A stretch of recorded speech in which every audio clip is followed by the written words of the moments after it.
Welcome to Sukanta classes. আমি তোমাদের Sourav sir. আজকে ইডিয়ামসের পার্ট 18।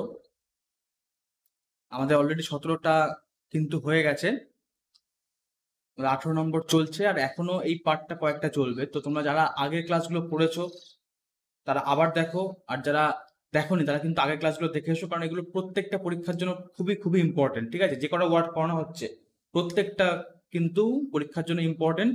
আর যারা নতুন আমাদের চ্যানেলে তারা অবশ্যই অবশ্যই আমাদের টেলিগ্রাম চ্যানেলটিকে যুক্ত হয়ে যাও টেলিগ্রাম চ্যানেলে। আমাদের ইউটিউব চ্যানেলটিকে অবশ্যই অবশ্যই সাবস্ক্রাইব করে আমাদের সঙ্গে থাকো। ঠিক আছে, রুটিনটা তোমরা একবার দেখে নাও।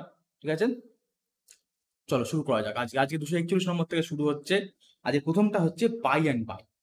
বাই অ্যান্ড বাই মানে হচ্ছে গ্র্যাজুয়াল, মানে আস্তে আস্তে যদি কিছু হয়ে যায়, মানে পরপর যদি কোনো কিছু হয়ে যাচ্ছে, সেটাকে আমরা এরকম ভাবে বোঝাই বাই অ্যান্ড বাই। ঠিক আছে, এরকম একটা লিখি,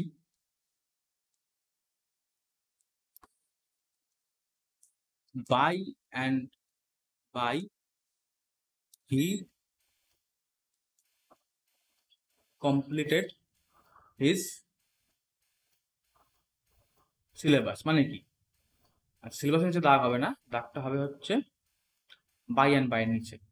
বাই অ্যান্ড বাই কথা মানে হচ্ছে গ্র্যাজুয়াল, মানে পরপর সে আস্তে আস্তে সিলেবাসটিকে কমপ্লিট করলো। ওকে, চলো পরেরটা। পরেরটা হচ্ছে আ হার্ড নাট টু ক্র্যাক। এটা আমরা আগেও করেছি, তো সেখানে একটা অন্য মানে ছিল, এটা আরেকটা মানে আছে, সেটা আমরা দেখছি। হার্ড নাট টু ক্র্যাক মানে হচ্ছে আর ডিফিকাল্ট প্রবলেম, মানে একটা যদি খুব কঠিন সমস্যা হয়, যে নাট হয়, যে নাটগুলো হয় আমাদের, মানে যে বাদাম ধরা জিনিস, সেগুলো যদি খুব শক্ত হয় তাকে কি মানে ভাঙা খুব কিন্তু কষ্টকর। ঠিক আছে, তার মানে কি ডিফিকাল্ট প্রবলেম, মানে যে কোনো মানে সমস্যা বোঝাতে, কোনো কোনো যে ডিফিকাল্ট সমস্যা, কঠিন সমস্যা বোঝাতে আমরা কিন্তু হার্ড নাট টু ক্র্যাক এরকম বলি। ঠিক আছে, ধরো এরকম লিখি আমরা,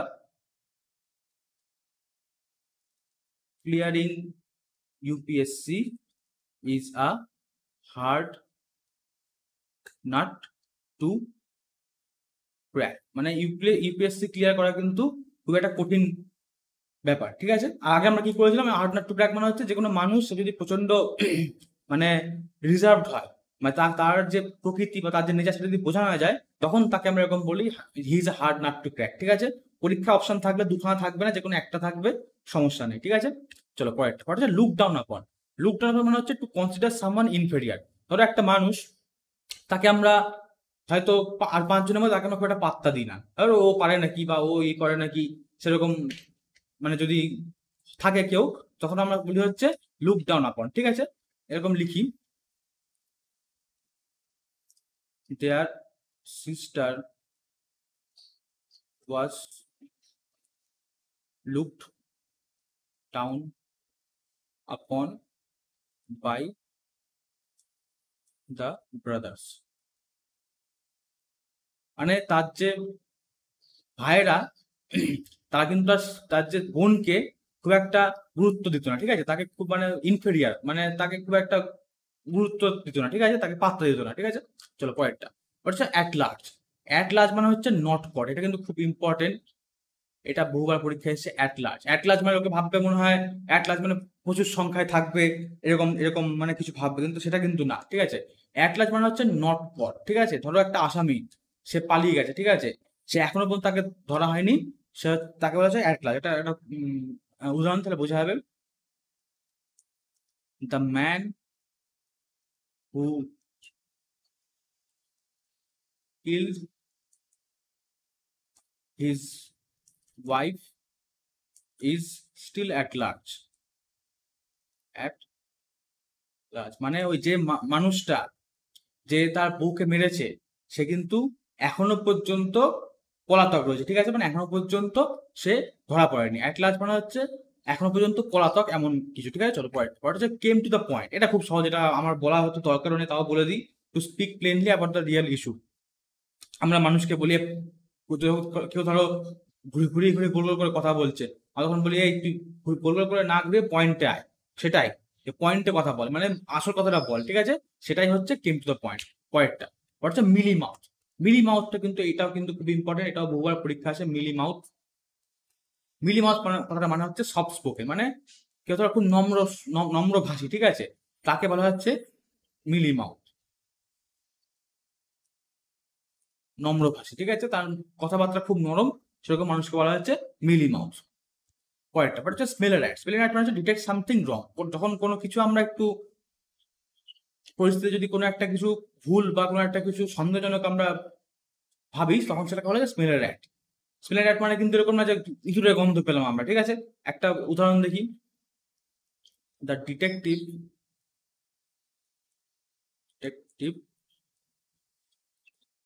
smelled a rat after getting the whole family. মানে যে ডিটেকটিভ ছিল সে কিন্তু পুরো ফ্যামিলিটাকে জিজ্ঞাসাবাদ করার পর সে তার কিছু একটা সমস্যা মনে হয়েছিল, ঠিক আছে, কোনো একটা কিছু ভুল সে বুঝতে পেরেছিল, ঠিক আছে। চলো পরেরটা হচ্ছে will o' the wills. Will o' the wills মানে হচ্ছে something that is impossible to get, ঠিক আছে। ধরো কোনো একটা কিছু যেটা হয়তো ইম্পসিবল, যে সেটাকে হয়তো কোনোদিন পাওয়াই যাবে না, ঠিক আছে, সেরকম জিনিস আমরা বোঝাতে ব্যবহার করি হচ্ছে উইল ও দ্য উইলস, ঠিক আছে। চলো পরেরটা হচ্ছে kick the bucket. Kick the bucket মানে টু ডাই। কেউ কিন্তু ভেবো না কিক দ্য বাকেট মানে বালতিকে লাথি মারা, বালতিকে লাথি মারা না। কিক দ্য বাকেট মানে হচ্ছে টু ডাই, ঠিক আছে। খুবই হাস্যকর একটা, যদিও kick the bucket, kick the bucket মানে হচ্ছে টু ডাই। একটা উদাহরণ দেখি, his grandfather kicked the bucket last month. এটা মানে কিন্তু এরকম না যে তার দাদু বা তার ঠাকুরদা গত মাসে একটা বালতি লাথি মেরেছে, তা না, গত মাসে দাদু ভগবানের কাছে চলে গেছে, ঠিক আছে। এটা মানে হচ্ছে কিক দ্য বাকেট। চলো পরেরটা হচ্ছে টু ড্র দ্য লং বো। টু ড্র দ্য লং বো মানে হচ্ছে টু এক্সাগ্রেট, ঠিক আছে। ধরো একটা কথা, এক্সাগ্রেট মানে হচ্ছে জিনিসটাকে বাড়িয়ে চাড়িয়ে বলা, ঠিক আছে। একটা কথা সে কেউ যদি মানে খুব বড় সড়ো করে বলে, হয়েছে এইটুকুনি ব্যাপার, তো সে অনেক বড় সড়ো করে বুঝিয়ে বুঝিয়ে বলছে এই সেই এই এই এই এরকম সেরকম বলছে, সেটাকে বোঝাতে বলা হচ্ছে টু ড্র দ্য লং বো, মানে হচ্ছে টু এক্সাজারেট, অনেক বাড়ি চাড়ি কোনো কথা বলা, ঠিক আছে। চলো কয়েকটা হচ্ছে অল অ্যাগক। অল অ্যাগক মানে হচ্ছে অ্যামেজড। অ্যামেজড মানে হচ্ছে কাউকে যদি আমরা মানে কি বলবো আশ্চর্য করে দিই, সেরকম ব্যাপার কথাবার্তা বোঝাতে ব্যবহার করা হচ্ছে অল অ্যাগক। অল অ্যাগক, ঠিক আছে। অল অ্যাগক মানে হচ্ছে অ্যামেজ। চলো কয়েকটা হচ্ছে throw up the sponge. Throw up the sponge মানে হচ্ছে টু সান্ডে। এবার আবার একটা এসছে এরকম, কেউ ভেবে না থ্রো আপ দ্য স্পঞ্জ মানে হচ্ছে স্পঞ্জ ছুঁড়ে মারা, এরকম কিন্তু না, এটা idiom. Throw up the sponge মানে হচ্ছে টু সারেন্ডার। সারেন্ডার মানে হচ্ছে কেউ ধরো চোর যারা আছে তারা যদি আত্মসমর্পণ করে, সে আত্মসমর্পণ করাকে বলা হচ্ছে সারেন্ডার করা। এরকম একটা উদাহরণ দেখে নিই, the criminals decided to throw up the sponge after the police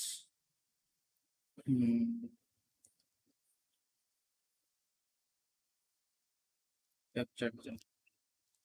ক্রিমিনালরা তারা কি করলো, তারা আত্মসমর্পণ করার জন্য স্থির করলো যখন যখন পুলিশরা তাকে ধরে নিল, ঠিক আছে। কয়েকটা to face the music. To face the music মানে টু বিয়ার দ্য কনসিকুয়েন্স। আবার টু ফেস দ্য মিউজিক মানে কিন্তু মিউজিক শোনা না, মিউজিক শোনা না মানে এটা মানে হচ্ছে কি টু বিয়ার দ্য কনসিকুয়েন্স। ধরো একটা আমরা কাজ করেছি, সেই কাজের যে প্রভাব বা কর্মফল এক কথায় সেটা সেটা তো আমাদেরকে ভোগ করতে হবে, বা সেই কাজের যে ফলে যেটা হবে সেটা ভোগ করতে হবে। সেরকমই সে যে ভোগ করতে হবে সেটাই হচ্ছে to bear of the consequence. মানে যে কাজটা করেছে, ভালো কাজ হোক খারাপ কাজ হোক, ভালো কাজ করলে ভালো ফল ভোগ করতে হবে, খারাপ কাজ করলে খারাপ ফল ভোগ করতে হবে, সেটাই হচ্ছে টু ফেস দ্য মিউজিক, ঠিক আছে। কয়েকটা the alpha and the omega. এটা খুবই সহজ। আলফা অ্যান্ড দ্য ওমেগা মানে হচ্ছে to beginning and the end. Alpha মানে হচ্ছে বিগিনিং আর ওমেগা মানে হচ্ছে এন্ড, ঠিক আছে। আলফা অ্যান্ড দ্য ওমেগা মানে হচ্ছে বিগিনিং অ্যান্ড দ্য এন্ড। এরকম কিছু বলা হলো যে এই জিনিসটার এ হচ্ছে আলফা, এ হচ্ছে ওমেগা। মানে কি একটা অনুষ্ঠানের এ হচ্ছে আলফা, এ হচ্ছে ওমেগা, মানে এটা এসে হচ্ছে প্রথম আর সে হচ্ছে শেষ, ঠিক আছে। কয়েকটা still a much. Still a মাছ মানে হচ্ছে টু আউটসাইড। স্টিল আ মাছ মানে কিন্তু মাছ চুরি করা না। স্টিল আ মাছ মানে হচ্ছে টু আউটসাইড। ধরো পাঁচজনের মধ্যে একটা জিনিস চলছে বা কোনো প্রদর্শনী চলছে, তার মধ্যে একজন কিন্তু সে প্রদর্শনীটা একদম ঠিকঠাক সবার নজর কাড়লো, সে নজর কাড়াকে বলা হচ্ছে টু স্টিল আ মাছ, ঠিক আছে, টু আউটসাইড। চলো, আচ্ছা আমাদের এই পর্যন্ত হয়ে গেল। আজকে আমাদের 18 নম্বর কমপ্লিট হয়ে গেল। পরের দিন কিন্তু 19 নম্বর আসছে। তোমরা যারা দেখেছো তারা দেখতে থাকো, আর যারা আগেগুলো দেখোনি তারা অবশ্যই দেখে আসো, আর সবাই পড়তে থাকো, ওকে।